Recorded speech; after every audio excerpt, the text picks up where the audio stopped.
प्रतिनिधी होतो आणि या तिघांच्या वतीनं मी माझं मनोगत व्यक्त करतो. ठाणे परिसरातील लेखक आणि प्रकाशक यांना प्रोत्साहन देणाऱ्या या स्पर्धेमध्ये ललितेतर 34 आणि ललित 30 अशी 64 पुस्तकं स्पर्धेत होती. आणि या स्पर्धेमध्ये दीर्घ कादंबरी, विज्ञान कथा, रिपोर्टाज, कथा, मुक्तछंद, गझल, छायाचित्र काव्य, चित्रपट गीत परीक्षण, प्रवास वर्णन, ललित निबंध, चरित्र, वृत्तपत्रीय स्तंभलेखन, पुस्तक परीक्षण, व्यक्तिचित्रे असे साहित्य प्रकार आले होते. विषयाच्या मांडणीमध्ये ऐतिहासिक, पौराणिक, कौटुंबिक, राजकीय, निसर्गचक्र मांडणारे, सामाजिक, कायदेविषयक माहिती देणारे आणि आध्यात्मिक असे विषय आढळतात. काही प्रयोग नव्याने झालेले या स्पर्धेमध्ये आले. त्यामध्ये आपल्याला वाका हा जपानी काव्य प्रकार पाहायला मिळाला. बाल व्यक्तिमत्व धरून निर्माण केलेल्या कथा होत्या आणि त्याचबरोबर युद्धनीतीवर भाष्य करणारं एक साहित्यकृती यात होती. या दृष्टीने ही जी संपूर्ण स्पर्धा होती ही परीक्षकांनाही समृद्ध करणारी अशी होती. ठाणे परिसरातील साहित्यिकांची निर्मिती ही कशी आहे या अनुषंगाने सांगता येऊ शकते की बहुआयामी आहे, निर्भीड आहे, कल्पक आहे, प्रयोगशील आहे, भविष्यासाठी मार्गदर्शक आहे आणि इतिहासाची अभ्यासपूर्ण चिकित्सा करणारी आहे. या साहित्यकृतीतून या सर्व साहित्यकृतीतून एकंदर ठाणे परिसरातील लेखक मंडळींचा एक आढावा घेता येऊ शकतो. परीक्षणासाठी फार मोठं आव्हान होतं, कारण आयोजकांनी निरनिराळ्या व्यक्तिमत्वाचे परीक्षक नेमून हे काम केलेलं होतं. त्यामुळे ते आव्हानात्मक होतं. मात्र साहित्यकृतीचे स्वतःचे एक प्रारब्ध असतं असं मला तरी वाटतं. आणि या दृष्टीने निवड करण्यात आलेल्या साहित्यकृती ह्या केवळ विजेत्या नाहीयेत, तर त्या वाचकाला आणि निर्मात्यालाही समृद्ध करणाऱ्या आहेत. विशेषतः लेखक लेखिका यांना स्वतःलाही त्या समृद्ध करणारे आहेत असं या परीक्षणामध्ये आढळलं. निकषांबद्दल सांगतो. माझा स्वतःचा पीएचडीचा विषय कथन मीमांसा आहे. त्यामुळे माझ्या भूमिकेतून आशय, अभिव्यक्ती, भाषा, वर्णन, निवेदन, काल अवकाश, एकंदर परिणाम म्हणजे आस्वादमूल्य आणि साहित्य प्रकार म्हणून व्युत्पत्ती आणि नवे प्रयोग म्हणजे इतिहास आणि नव्याने काय करत आहात हे निकष होते. आता आपण विजेत्यांच्याकडे येऊ. बालशिक्षण एक अद्भुत सफर या रती भोसले यांच्या साहित्यकृतीमध्ये वर्ग सजावटीपासून विद्यार्थ्यांच्या व्यक्तिमत्वात आपल्या उपक्रमातून माध्यमातून झालेला विद्यार्थ्यांमधला बदल ही त्यांची भूमिका या संपूर्ण साहित्यकृतीमध्ये दिसते. आणि त्यामुळे साहित्यकृतीच्या अंतरंगाची सजावट आपोआप झालेली आहे. महत्वाच्या संज्ञा त्यांच्या पुस्तकात दिसतात. त्या म्हणजे चित्रसंकल्पनेची जादूची कांडी, हसरी चांदणी, चिमखडे बोल. आत्मपरीक्षणात्मक लेखन असल्यामुळे इथे स्वावलंबन आणि शिस्त ह्याला जास्त प्राधान्य दिलेलं दिसतं. त्या प्रामुख्याने वर्गाबाहेरील निरीक्षण आणि शिक्षणावरती भर देतात. त्यातील शाळेतील आजोळ हा विशेष मला भावलेला एक कॉन्सेप्ट किंवा एक संकल्पना मला सांगावीशी वाटते.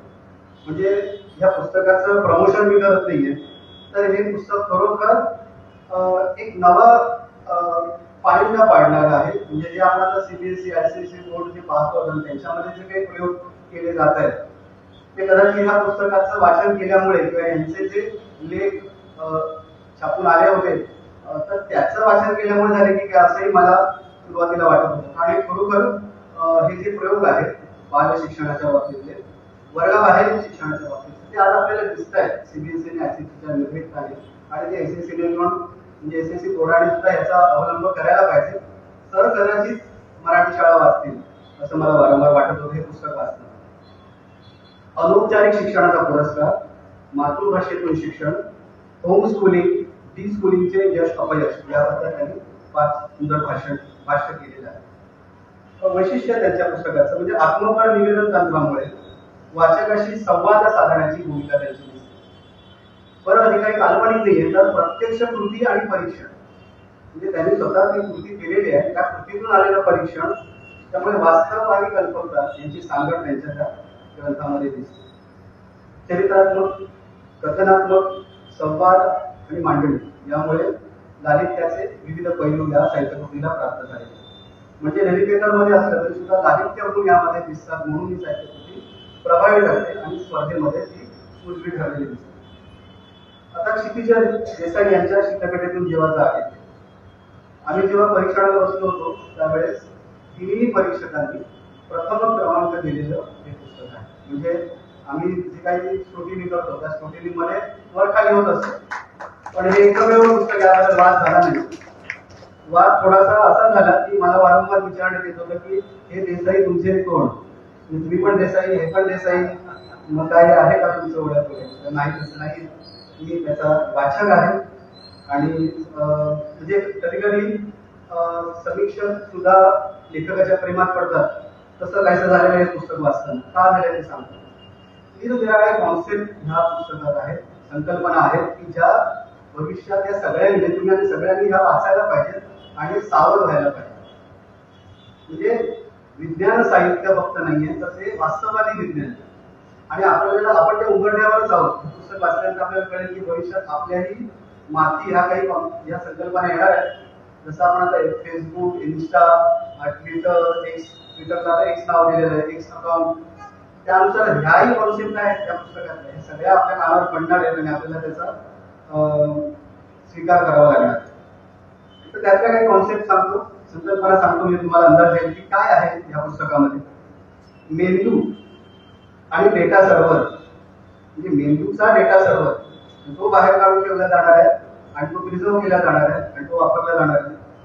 समूह, क्लोन, AI सैनिक, मंगल ग्रह लोकसेवा आयोग, म्हणजे लोकसेवा आयोगाच्या परीक्षा ज्या होतात त्या भविष्यात मंगल ग्रह लोकसेवा आयोग, ब्रेन मॅपिंग, सिम्युलेशन सॉफ्टवेअर. आता ह्या सगळ्या ज्या संकल्पना आहेत ह्या वैज्ञानिक आहेतच, त्याचबरोबर अभियांत्रिकी आहेत, संगणकीय आहेत आणि त्या आपल्या डोळ्यासमोर उभ्या आहेत आणि त्या आपल्याला स्वीकाराव्या लागतील. तर या संकल्पनांच्या आधारे, आता ह्या जरा गोजड आहेत संकल्पना, पण लेखनामध्ये मात्र आपल्याला काही वैशिष्ट्य दिसतं. प्रसंगचित्रण, पात्रचित्रण आणि दृश्य निर्माण, जी दृश्य आहेत ती आपल्याला तयार करावी लागत नाही. साध्या सोप्या भाषेमुळे ती कल्पनाचित्र निर्मिती जी आहे ती प्रभावी झालेली दिसते. म्हणजे ह्या जड संकल्पना सोप्या करून त्या तुमच्या जीवनात कशा चपखलपणे बसतात, 2090 मध्ये त्या कशा कार्य करणार आहेत आणि त्यासाठी आपण कसे सामोरे जाणार सोप्या भाषेत सांगितलेले आहे. त्यामुळे संज्ञा परिचय सोप्या पद्धतीने आलेला आहे. काल अवकाशाची मांडणी फार सुंदर आहे. भविष्यवेधी चिंतन केलेलं आहे. वाचकाला आत्ममग्न करणं, चिंतन प्रवृत्त करणं ही त्यांची शैली आहे. प्रबोधन आणि आस्वाद या दोघांची सांगड त्यांनी घातलेली आहे. सॉलिट्यूड नावाचा एक शब्द त्यांनी वापरला, म्हणजे लेखकाची लेखन समाधी, आणि ती ते अनुभवतात आणि ते त्यांची आवड आहे सॉलिट्यूड. तर त्यांचं हे जे सॉलिट्यूड आहे ते प्रभावी आहे आणि त्यांनी असंच लेखन म्हणून राहावं, या समाधी अवस्थेत राहावं आणि असे निरनिराळे साहित्यकृती करावे, म्हणूनच कदाचित त्या तिन्ही परीक्षकांनी त्यांना प्रथम स्थान दिलेलं होतं. त्यामुळे त्यांना मी शुभेच्छा देतो. एकंदर ह्या दोन्ही स्पर्धकांबद्दल म्हणतो की एकीकडे वास्तवाचं निरीक्षण करीत आस्वाद निर्माण करणाऱ्या आणि प्रबोधन करणाऱ्या लेखिका रती भोसले, तर दुसरीकडे काल्पनिक विश्व साकारत वैज्ञानिक सत्याची ओळख करून देणारी क्षितिज देसाई. या दोघांचंही कौतुक करतो, अभिनंदन करतो आणि परीक्षक मंडळाच्या वतीने मला इथे बोलण्याची संधी दिली म्हणून आयोजकांचे आभार. धन्यवाद.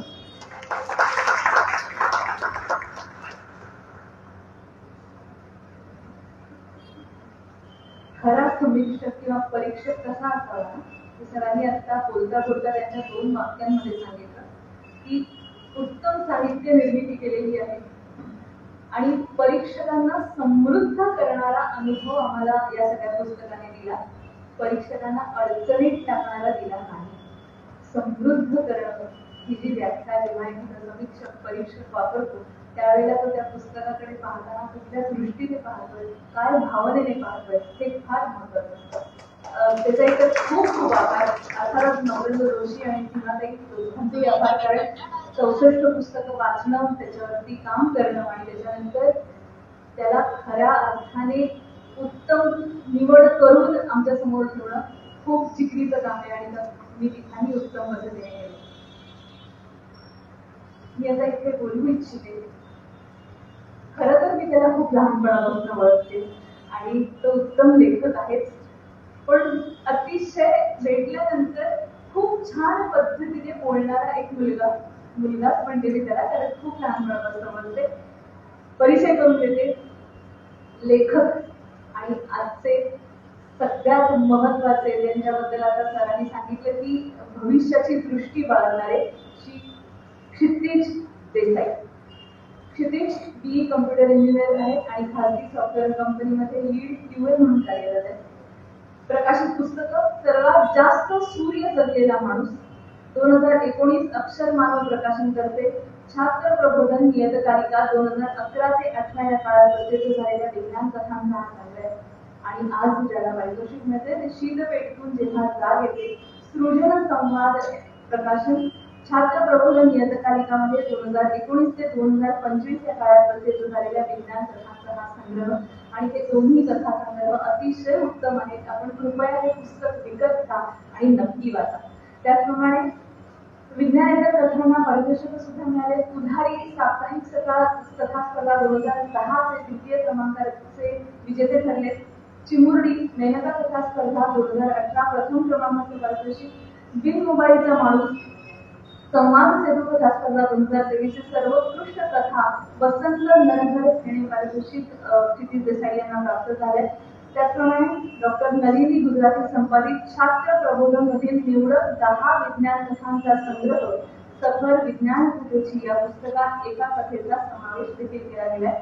अनका जलतरे आणि कल्याणी पाटील यांच्यातर्फे 2 कथांचे इंग्रजी अनुवाद देखील प्रकाशित झालेले आहेत. जोरदार टाळ्यापासून आपण अतिशय तरुण अशा एका लेखकाचं स्वागत करूया आणि जाणून घेऊया त्याचं महत्व. क्षितिज देसाई.